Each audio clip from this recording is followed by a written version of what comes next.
Ambitious కలిగి ఉండడం అంటే ముఖ్యంగా వ్యక్తి యొక్క ఆలోచన విధానంలో కానీ ఆ వ్యక్తి యొక్క గమ్యం అంటే గోల్ ఓరియంటెడ్ బిహేవియర్లో తన శక్తి సామర్థ్యాలు అంచనాకి మించి తన యొక్క కోరికనే ప్రాథమిక దశగా తీసుకొని కోరికని ప్రాథమిక ఉద్దేశంతో ప్రయత్నించేటువంటి ఒక ప్రయత్నాన్ని ఓవర్ అంబిషియస్నెస్ అంటారు. ఓవర్ అంబిషియస్ని లక్షణాలు ఎలా ఉంటాయంటే ఒక వ్యక్తి తన యొక్క కోరికని విచక్షణ రూపంలో కాకుండా విచక్షణ రహితంగా అంటే తన యొక్క మెంటల్ ఎబిలిటీస్ని, ఇంటలెక్చువల్ ప్రాపర్టీస్ని, ఎమోషనల్ స్ట్రెంగ్త్ని, సామాజిక పరిస్థితిని, అలాగా జాగ్రఫికల్ ఎన్విరాన్మెంటల్ పరిస్థితిని అంచనా వేసుకోకుండా తన యొక్క కోరికే ప్రాథమికమైన ఉద్దేశంతో తన ప్రయత్నం చేసేటటువంటి విధానాన్ని ఓవర్ అంబిషియస్నెస్ అంటారు. ఈ ఓవర్ అంబిషియస్నెస్ వలన వ్యక్తిలో చాలా రకాలైనటువంటి ఎమోషనల్ అలాగే ఇంటలెక్చువల్ ప్రాపర్టీస్ అనేటివి మెచ్యూర్గా ఉండకుండా ఇమ్మెచ్యూర్డ్ కలిగి ఉంటాయి.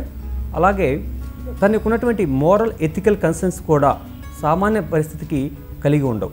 అలాగా ఈ పరిస్థితిలో వ్యక్తి చేసేటువంటి ఒక మోటివేషనల్ బిహేవియర్నే ఓవర్ అంబిషియస్నెస్ కనుక మనం పరిగణిస్తూ ఉంటాం. ఓవర్ అంబిషియస్నెస్ అనేది ముఖ్యంగా ఎవరికైతే మోరల్ విలువలతో కూడుకున్నటువంటి జ్ఞానం లేకుండా ఉంటుందో, ఎవరికైతే చాలా త్వరితగతిన తను సాటిస్ఫాక్షన్ పొందాలనేటువంటి ఆతృత ఉంటుందో, అలాగే ఈ యొక్క మీడియా ఈ యొక్క పరిసర ప్రభావాలు ఎక్కువగా లోనవుతూ ఉంటారో అటువంటి వ్యక్తుల్లో ఓవర్ అంబిషియస్నెస్ అనే లక్షణము ఎక్కువగా కనిపిస్తుంది.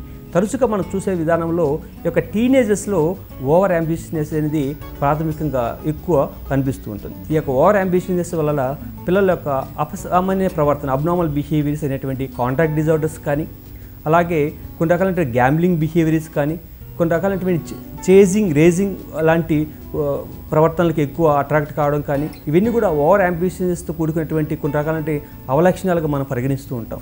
ఇలాంటి అవలక్షణాలు ఎక్కువ రోజులు కనిపిస్తూ ఉంటే అటువంటి వ్యక్తులు మూర్తిమత్వ ప్రభావంకు లోనేదానికి ఆస్కారం ఉంది, అంటే పర్సనాలిటీ డిజార్డర్స్కి లోనేదానికి ఆస్కారం ఉంది. ఈ యొక్క ఓవర్ అంబిషియస్ వల్ల ఇంకా ఏమవుతుందంటే సమాజ అభివృద్ధిలో ఆటంకం కలుగుతుంది, సమాజంలో యాంటీ సోషల్ టెండెన్సీస్ పెరుగుతాయి, యాంటీ సోషల్ టెండెన్సీస్ పెరిగినప్పుడు వైలెన్స్ పెరుగుతుంది, వైలెన్స్ పెరిగినప్పుడు ప్రాణహాని కానీ లేదంటే ప్రాపర్టీ డ్యామేజ్ కానీ లేదంటే గ్రోత్ అనేది కూడా పడిపోయేదానికి ఆస్కారం ఉంది.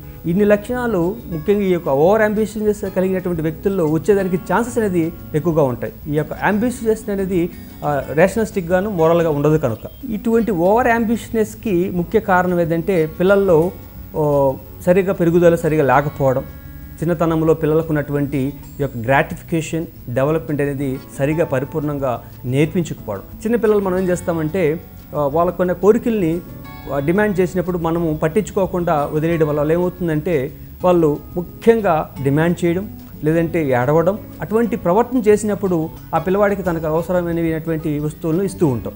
ఇలా తను ఏం చేస్తున్నాడంటే తన యొక్క డిమాండ్ని తన కోరికని తీర్చుకునే దానికోసం కొన్ని అవలక్షణాలని తయారు చేసుకుంటూ వస్తున్నాడు.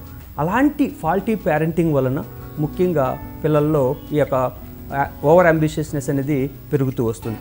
దాన్ని త్వరితగతిన గుర్తించి చిన్నతనం నుంచే ఈ యొక్క మోరల్ పేరెంటింగ్ అని మనం అలవాటు చేసుకోవాలి. అలాగే ఎథికల్ ట్రెడిషనల్ కస్టమ్ అనేటివి మన పిల్లలకి నేర్పించాలి.